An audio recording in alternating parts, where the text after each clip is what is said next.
Glad to have your interest in my research on the evaluation of the CMIP6 models on large-scale changes in the atmosphere and oceans. My name is Zeliang Wang. I work at Bedford Institute of Oceanography.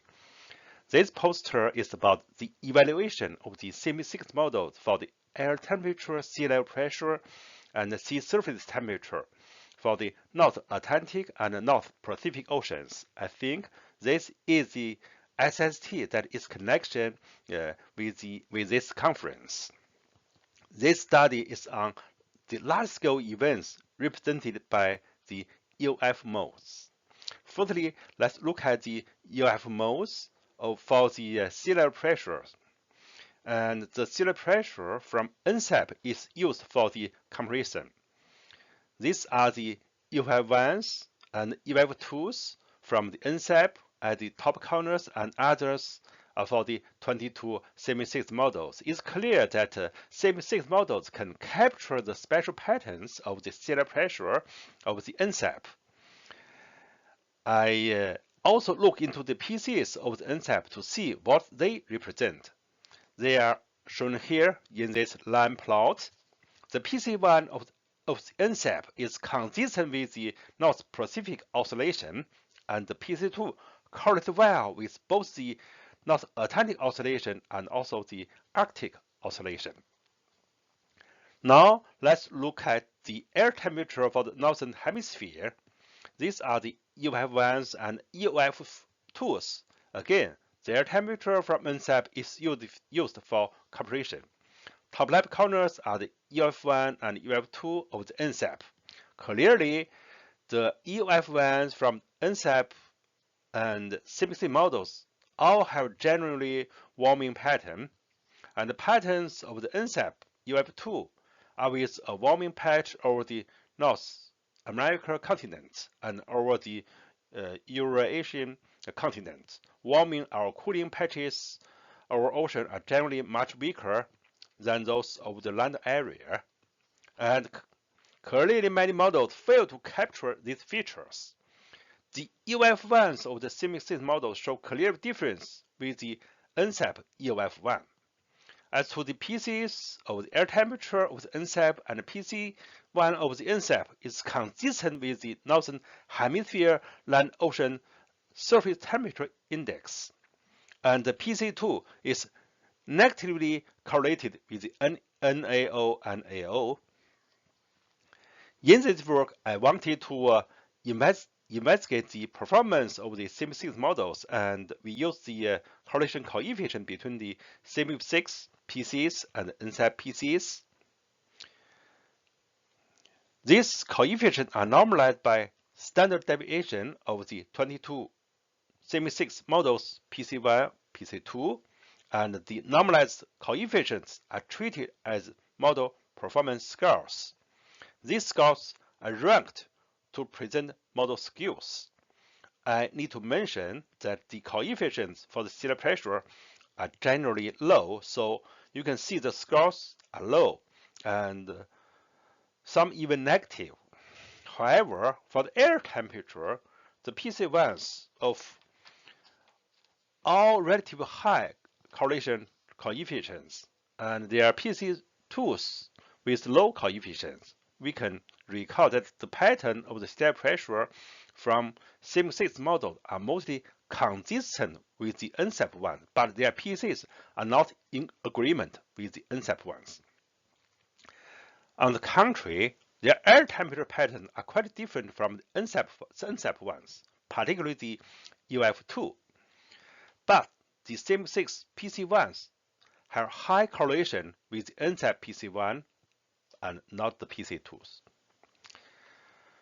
Now let's look at the SST for the North Atlantic Ocean and the North Pacific Ocean. Let's begin with the North Atlantic Ocean. Here are the two EOFs, 1 and 2. High IST data are used in this evaluation. Same with those for the atmospheric quantities. The top left corners are the high IST patterns. High IST EOF1 has a general positive pattern, more prominent in the north. Some of the CMIP6 models can get patterns similar to the high IST ones. As to EOF2, the high IST has a tripolar pattern, positive in both south and north, and negative in the middle. This tripolar pattern is captured by some models, but differences are clear.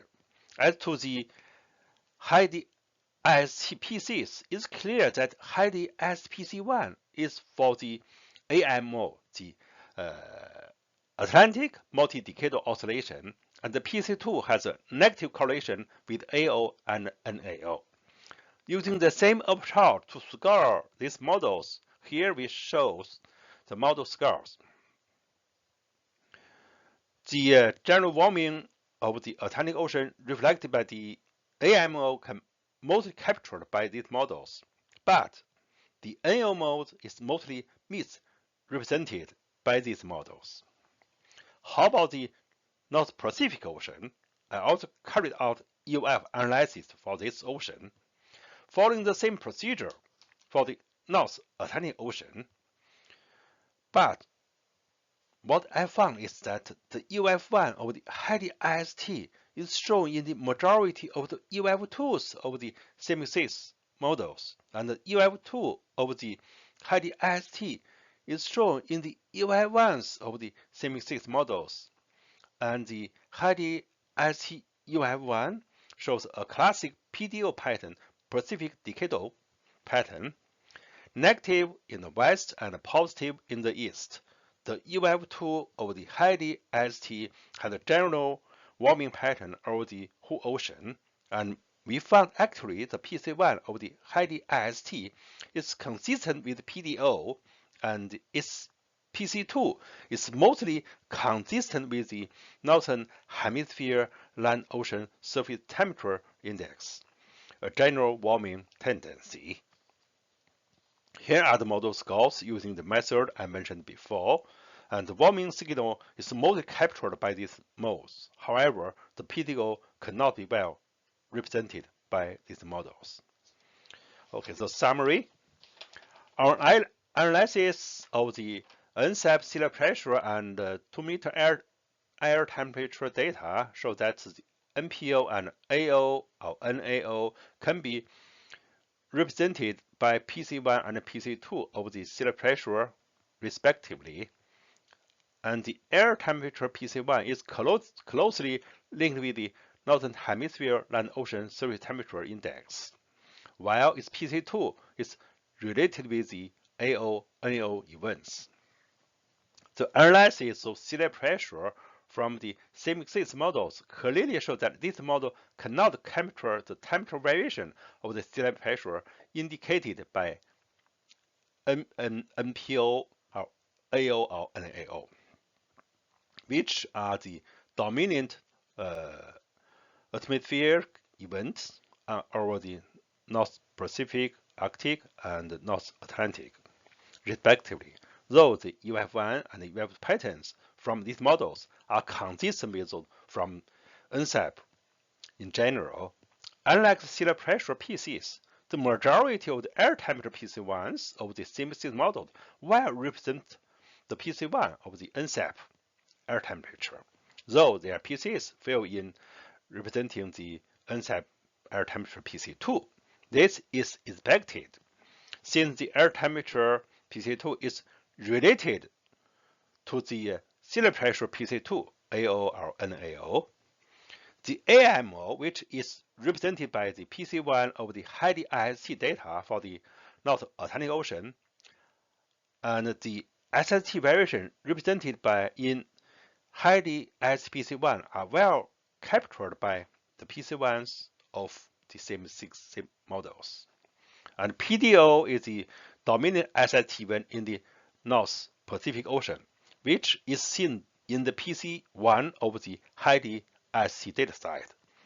The net warming trend in the SST is shown in the high IST PC2. This is part of the land ocean surface temperature of the Northern Hemisphere. This is in contrast with the North Atlantic Ocean, in which long-term warming trend is captured by PC1. In the majority of the CMIP6 solutions, the PDO pattern is in the SST second mode, and the general warming pattern is in EUF1. That's all I have for today. Thank you.